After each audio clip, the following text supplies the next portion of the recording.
Imagine history as one long group chat, where every powerful idiot hits send on the worst idea possible. City on fire? Raise taxes? Plague everywhere? Kill the cats? Nuclear threat? Tell kids to hide under school desks. Again and again, real people with real power met real problems, and answered with solutions so dumb they almost feel made up.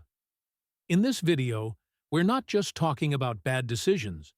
We're walking through 35 actual moments where genius plans backfired so hard they became legends. Ready to feel way better about your own mistakes and a little terrified of anyone in charge? Number 1.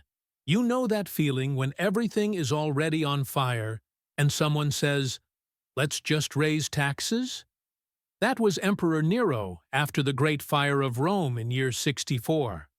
Half the city is ash, people sleep in ruins, and instead of rebuilding smarter or changing building rules, Nero basically sends the bill to everyone. Higher taxes for the same broken streets. Anger grows faster than the new walls. Traders curse the emperor in the markets. Families sell what's left just to survive. The chaos doesn't end with the flames. It moves into people's wallets and heads. Rebellions, plots, whispers about getting rid of Nero start to spread. The quiet lesson?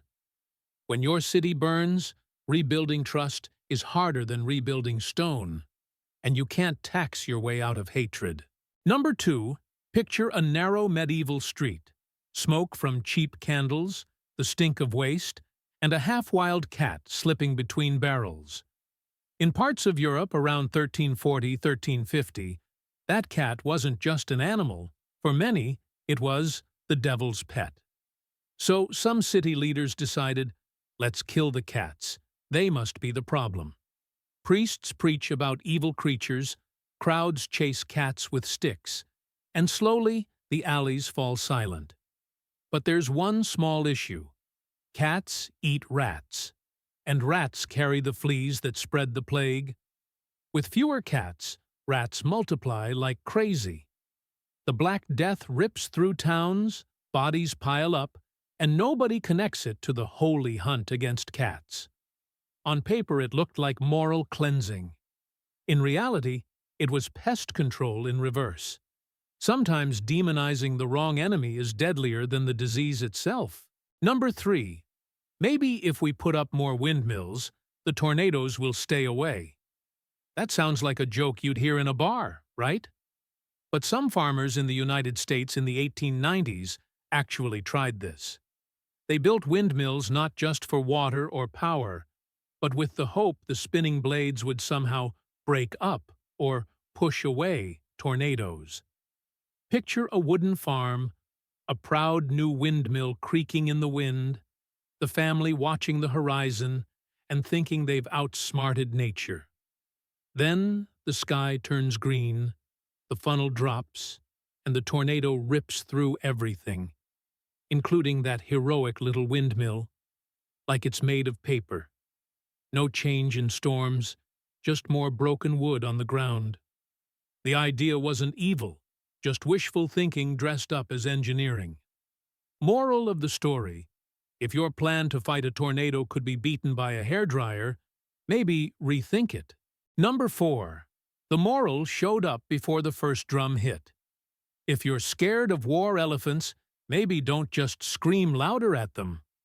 When Hannibal brought his elephants against Rome around 218 BC, Roman commanders had a bright idea: drown them in noise. More drums, more horns, more shouting. Terrify the animals so they run away. They did run, just not where Rome hoped. Spooked elephants turned around and crashed straight into Roman lines, trampling soldiers who trusted their officers' strategy. Imagine standing in armor, ears ringing from your own side's drums, and then a panicked elephant charges at you because someone thought more noise was a battle plan. It's a perfect military facepalm. They weaponized chaos and aimed it at themselves. Sometimes the scariest thing on a battlefield isn't the enemy. It's your own side's bad idea. Number 5. Hear the frantic flapping of wings and the crackle of fire.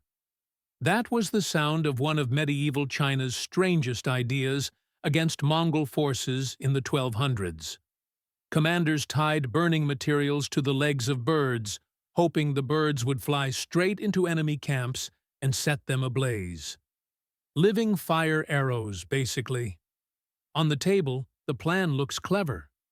In the sky, the birds panic. Many do what birds always do: try to get back home. Instead of torching Mongol tents, they dive toward familiar roofs and wooden buildings on the Chinese side. Flames lick up city eaves, civilians run with buckets, and soldiers watch their own infrastructure burn. It's the classic backfire. Literally. When your weapon has a mind of its own, don't be shocked if it chooses your house over the enemy's. Number 6. First, there's the smell. You're standing on an Oregon beach in 1970, staring at an 8-ton dead whale rotting in the sun, and some official in a suit says, "We'll solve it with dynamite." Not a little charge to break it up. Enough explosives to take care of the whole thing at once. The plan: blow the whale to bits so seagulls clean the rest. Crowds gather, kids cover their ears, cameras roll. The blast goes off, and chunks of whale start raining from the sky. Blubber smashes car roofs, greasy mist lands on people who thought this was a fun day out. The smell gets 10 times worse, and heavy pieces that didn't vaporize still have to be bulldozed. Moral?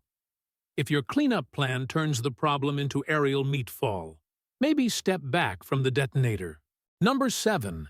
Imagine going to the doctor with raging cholera in the 1850s and being handed opium. In Britain, official recommendations literally told patients to calm the gut with laudanum and other opium mixtures. The logic was simple and deadly. If diarrhea is the problem, just shut everything down.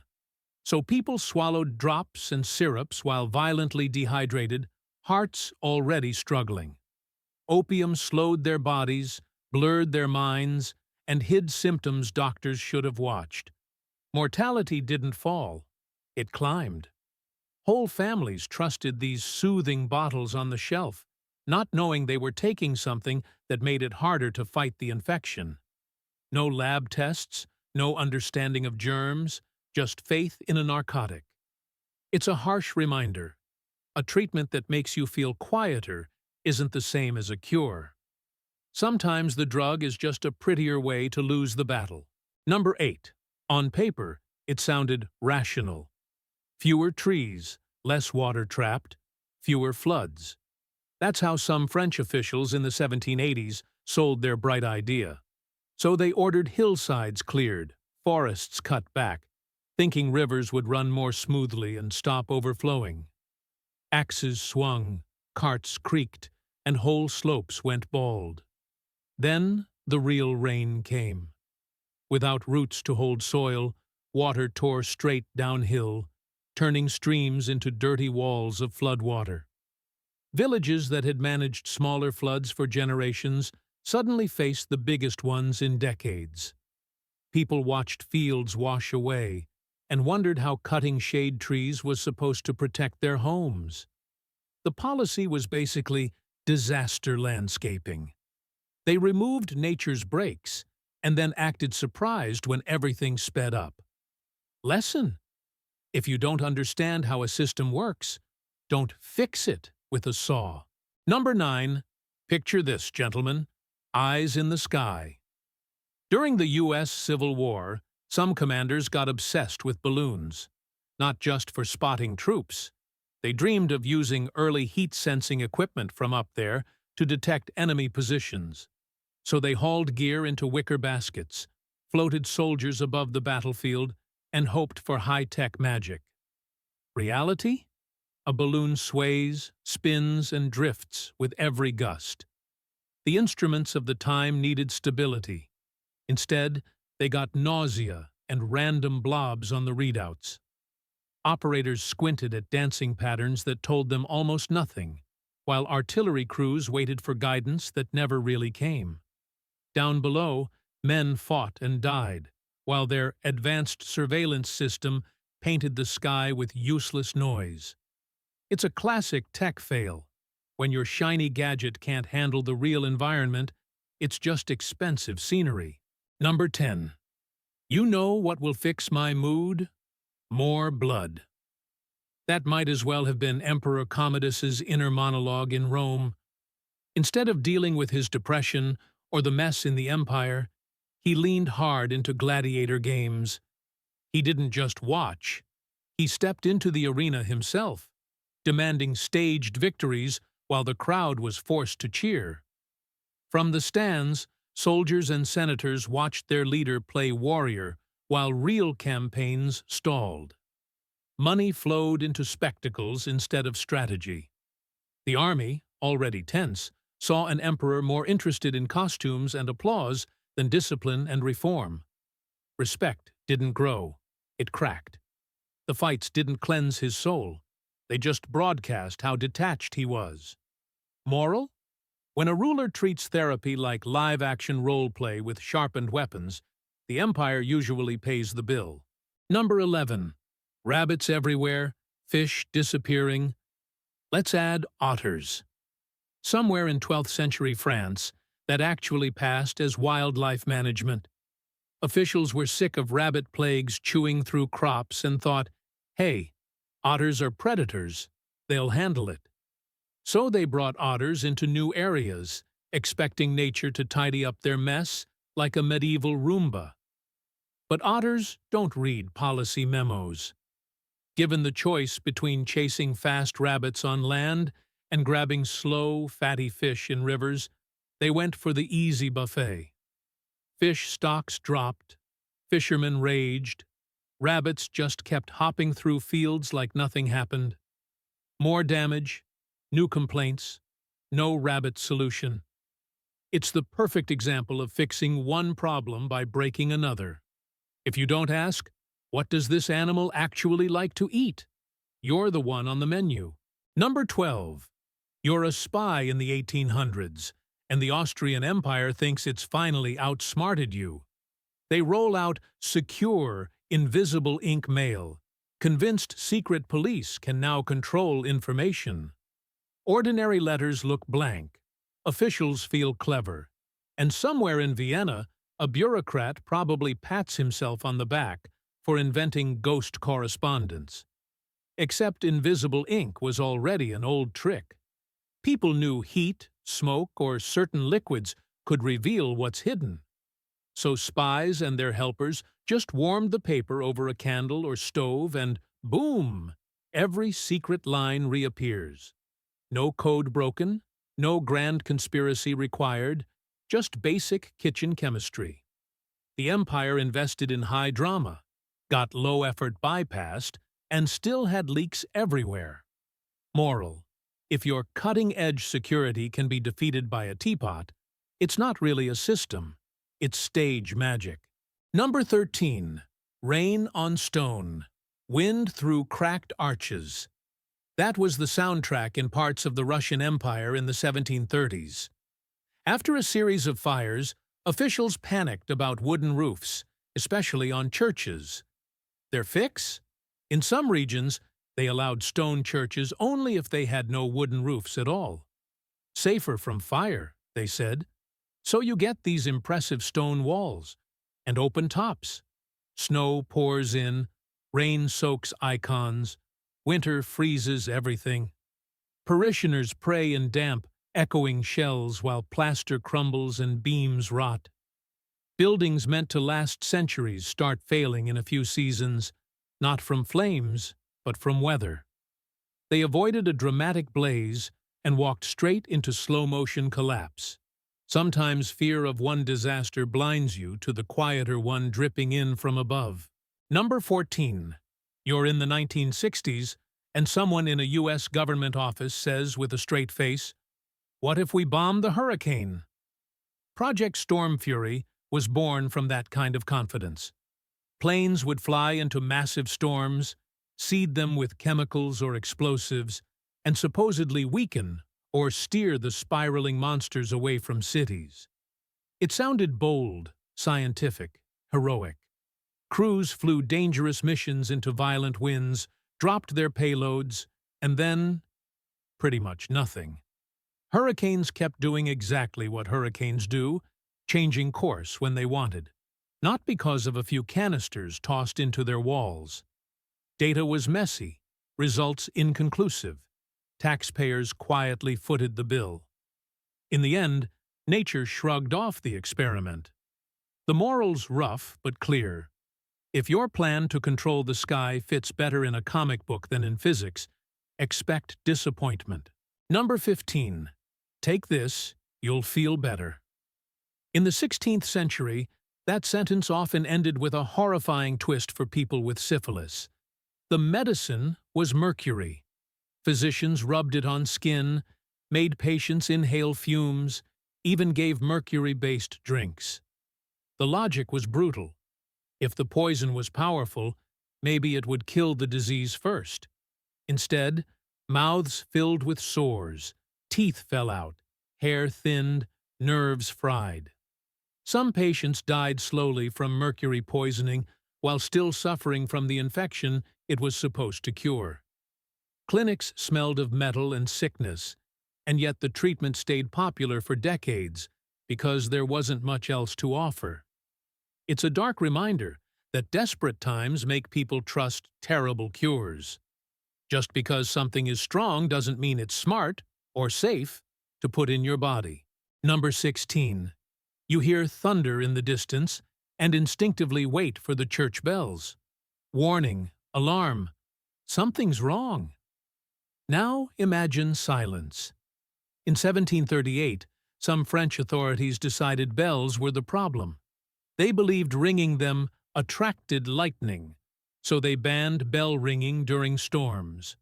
On paper, less metal swinging, less risk. In reality, no sound to warn people when roofs caught fire. Villagers looked up, saw smoke too late, and by the time a shout spread from street to street, flames were already chewing through wooden houses. Fires that might have been contained early turned into full-blown disasters. The tool that once unified the town, one loud strike of metal, was locked away by decree. The twist? In trying to scare lightning away, they muted their best alarm clock. Nature didn't care about the ban. Fire did. Number 17. You know that it'll burn off by noon optimism? London tried a deadly version of that in 1952. A heavy yellow-brown fog settled over the city, mixing with cold air and coal smoke. Instead of cutting emissions, some industries actually burned more coal, believing extra heat would punch through the stagnant air and clear the haze. For days, the smog thickened. Bus drivers crept forward blind. People walked with scarves over mouths. Hospitals filled with coughing patients. The more smoke they added, the worse the poison got. By the time the weather finally shifted, an estimated 12,000 people were dead from what became known as the Great Smog of London.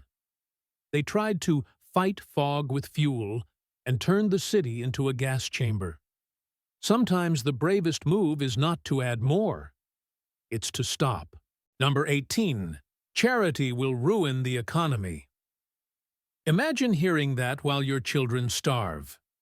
During the Irish famine of the 1840s, especially around 1847, some British officials decided that free food from charities would make people lazy and distort markets. So they restricted or blocked charitable soup kitchens and relief efforts, insisting the system had to stay pure. On the ground, fields of rotten potatoes meant empty plates. Families who might have survived on donated soup or bread watched rules choke off their last lifeline. Ships still left ports carrying food, but hungry locals were told that too much help would be bad for long-term growth. The result was predictable. Mass hunger became mass tragedy. It's one of those moments where ideology weighed more than human lives. When policy cares more about theory than stomachs, graves fill fast. Number 19. Picture a cool stone temple. Oil lamps flickering, offerings laid out on low tables. To protect sacred food from mice around 1000 BC, Egyptians leaned on their favorite ally, cats. They brought cats into temples as living security guards, expecting them to hunt rodents and save precious grain and offerings. Cats did hunt. But they also did what cats always do: follow the easiest meal.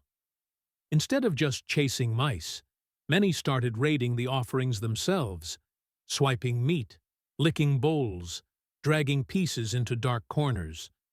So the temple didn't just lose food to mice, it lost it to its own guards as well. The plan turned guardians into thieves. It's a soft, furry reminder that you can't outsource discipline to an animal and expect it to share your priorities. Number 20. If we don't have ships, we won't have pirate problems. That's roughly how some Ming officials in early 1500s China framed their solution. Worried about piracy, corruption, and unauthorized voyages, they ordered much of the imperial fleet reduced or destroyed. Magnificent ships that had once projected power and protected trade were burned or left to rot in harbors. For a short moment, the paperwork looked cleaner. Fewer ships, fewer voyages to monitor, fewer opportunities for officials to go wandering. But when coastal threats grew and foreign powers advanced, China found itself with a weakened navy and long, vulnerable shores. Reactivating sea power wasn't a quick switch. The skills, the crews, the experience had been deliberately dismantled. In trying to eliminate temptation, they also eliminated their shield. It's the strategic equivalent of throwing away your sword so no one can steal it, and then walking onto the battlefield. Number 21. The night is bitter, the wind cuts through cloaks, and inside a wooden temple someone says, "Let's just build a bigger fire." In classical Greece around 428 BC, priests and locals wanted warmth and light for rituals, so they piled on fuel right in the middle of a timber building that was never designed as a fireplace. Smoke curled up to the rafters, sparks flew, and nobody wanted to be the first to say, "Maybe this is dumb." Then one stray ember finds a dry beam. Flames crawl along the ceiling, wax and oil offerings feed the blaze, and suddenly the sacred space turns into a furnace. People rush out clutching statues and relics while the roof collapses. The cold problem is solved by removing the entire building from existence. Sometimes just one more log is really a match thrown at history. Number 22. Out of sight, out of mind. That was basically the vibe in parts of 18th century France when it came to vagrants. Instead of tackling poverty or broken systems, authorities dreamed up a cleaner solution. Deport the undesirables to far-off islands. Load them on ships, sail them away, and the streets look nicer. Simple. Except the seas didn't care about Parisian paperwork. Some ships sank. Others reached barren, poorly scouted islands where there was almost nothing to live on. People who'd once begged in city squares now faced starvation, storms, and disease with no real support. The problem wasn't solved. It was just exiled and multiplied by distance and salt water. It's a cold lesson in how states sometimes treat humans like trash to be relocated. Move the bodies, hide the suffering, pretend the ledger's clean. The reality stayed ugly, just further away. Number 23. You step off a train in the 1920s expecting wild desert, and the sand looks oddly, cartoonishly green. Somewhere in American tourism offices, someone had convinced themselves that visitors hated ugly brown dunes. Solution? Paint the sand, literally. Crews went out with barrels of green paint, splashing color over stretches of desert to make brochures look more inviting. Under the sun, the paint cracked, peeled, and stuck to shoes. It didn't grow grass, didn't cool the air, didn't change the dryness. It just added chemicals to an ecosystem already hanging on by a thread. Tourists weren't fooled for long. Photos might have looked fun, but reality smelled like solvent and disappointment. Instead of planting trees, building shade, or respecting the landscape, they reached for a giant cosmetic brush. When your environmental policy is basically makeup, the mirror always wins. Number 24. Ever had a fever and imagined your doctor saying, "You're weak, so let's drain you"? For centuries, from ancient Rome through much of Europe into the 18th century, bloodletting was the go-to move. Ill with fever? Leeches? Infection? Cut a vein? The idea? Sickness meant bad or excess blood, so removing it should restore balance. In practice, already fragile patients lost the very thing keeping organs working. People staggered out of treatments paler and dizzier, sometimes never getting back up. Charts looked neat, procedures felt traditional, and prestigious physicians defended the habit even as mortality stayed high. Families watched loved ones fade after each session, wondering why help made them weaker. The quiet horror is that it wasn't malice. It was confidence, without proof. A reminder that a respected method can be dead wrong for a very, very long time. Number 25. Good news, parents. We've bottled relief. In the 1890s, pharmaceutical company Bayer marketed a shiny new cough remedy, heroin, not as a street drug, but as a respectable, labeled medicine for adults and children. Ads promised smoother nights, calmer chests, fewer coughing fits. Doctors wrote it up, chemists sold it, families kept it in the cupboard like any other syrup. And it worked, at first. Coughs quieted, anxiety dropped, people felt pleasantly detached. But dependence crept in. Bodies adapted, doses went up, and quitting meant nasty withdrawal. What started as a modern solution to an annoying symptom laid the groundwork for addiction, all wrapped in respectable packaging and Latin names. The strangest part? It wasn't a scam in their eyes, just enthusiasm for a powerful new chemical. History's verdict is harsher. Sometimes the scariest drugs are the ones that come with instructions and a logo. Number 26. You're sliding behind the wheel on a frosty French morning in the early 1900s, and the road looks like glass. Somewhere in a road office, a clerk has an epiphany. Salt? Too basic. Let's use sugar. Crews head out with sacks of the stuff, scattering it across icy streets like they're decorating a gigantic crème brûlée. At first, it feels clever. Sugar dissolves in water, right? So it must melt ice better. But the crystals don't lower the freezing point the way salt does. Cars still skid, horses still slip, and now the road surface is sticky, attracting more grime and making a weird brown slush. Cold nights refreeze everything into a lumpy, uneven rink. Drivers don't get safer streets, just messier ones. The moral? Not every kitchen trick belongs in road engineering. Sometimes the simple mineral beats the sweet idea. Number 27. Duck and cover, kids. You'll be fine. In 1950s America, classrooms watched cheerful civil defense films explaining how to survive a nuclear blast. Hear the siren, drop under your wooden desk, cover your head. Cartoons showed smiling turtles hiding in shells, as if plywood and good posture could handle megatons of explosive force. Teachers ran drills, sirens cut through lessons, and children practiced curling up beside thin walls and rattling windows. No talk of fallout, shockwaves, or entire neighborhoods vanishing. Just the comforting fantasy that hiding under a desk separated you from the fireball. Parents got pamphlets, not real shelter plans. It wasn't pure cynicism. Officials were terrified too, and grasping for something, anything, to give people. But the gap between problem and solution was massive.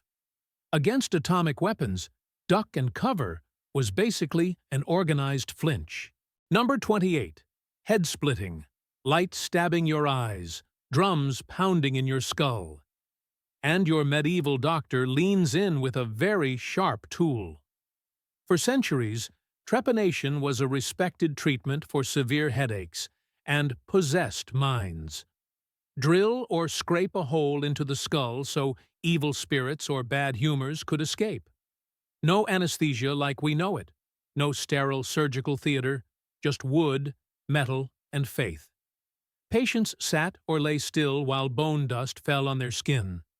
Some survived, scarred with round openings that later fascinated archaeologists.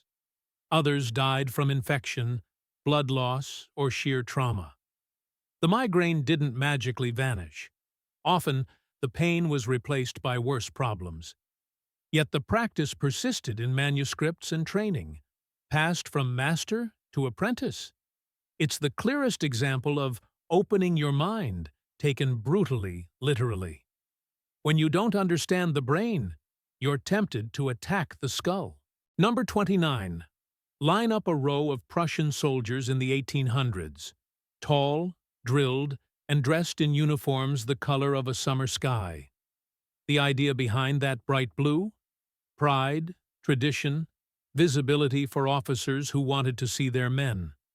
On open fields with smoke from muskets drifting, those crisp blue coats looked impressive and incredibly easy to spot. As rifles improved and battle ranges grew, camouflage started to matter. Other armies shifted towards duller tones that blended into landscape, but Prussia clung stubbornly to its iconic shade. From a distance, formations became neat blue targets against grass, earth, and snow. Romantic paintings loved it. Enemy gunners probably did too. The lesson marching out of that century: uniforms aren't just fashion. Dress your army like the sky, and you give the other side permanent good weather for aiming practice. Number 30. Picture Florida in the 1930s. Swamps, slow, dark water, and alligators that locals really wish would go away. Someone floats a thrilling idea. Import piranhas, those infamous Amazon predators, to chew through the gator problem. Tiny teeth versus big reptiles. A biological horror movie plotted by bureaucrats. So piranhas are released into waters completely alien to them. But the ecosystem, temperature, and food patterns aren't what they evolved for. Instead of turning into a superweapon, many simply die off, failing to establish lasting populations. The alligators, armored and adapted, keep cruising along like nothing happened, still ruling the murky channels. Money and effort vanish with the fish, and the original issue stays put. It's a classic case of fighting one wild animal with another, forgetting that nature doesn't follow human battle plans. Sometimes the only winner is chaos. Number 31. You smell it before you see it. Thick, sweet smoke rolling through Magdeburg in 1631. The city is terrified of plague, and local leaders latch onto a cure. If bad air spreads disease, then flood the streets with good air. So they order aromatic herbs burned everywhere. Bundles of rosemary, juniper, sage, tossed into braziers on corners and in alleys. At first it feels almost festive, like the whole town is inside a giant incense burner. Then the sparks start jumping. Dry roofs, wooden balconies, market stalls loaded with fabric, all just waiting for one stray ember. Fires break out faster than people can shout, and soon parts of the city are burning for real, not just in fear-filled imaginations. They tried to smoke out an invisible enemy and set their own homes alight instead. Sometimes the most dangerous medicine is the one you can see. Number 32. Why would banning a kind of bread fix poverty? In 18th century Europe, especially France around 1740, some authorities decided that fancy French bread, whiter, lighter loaves, was a symbol of waste. So instead of addressing crop failures, grain prices, or unfair taxes, they took aim at bakers. No more baking certain types of bread for ordinary people. Problem solved on parchment.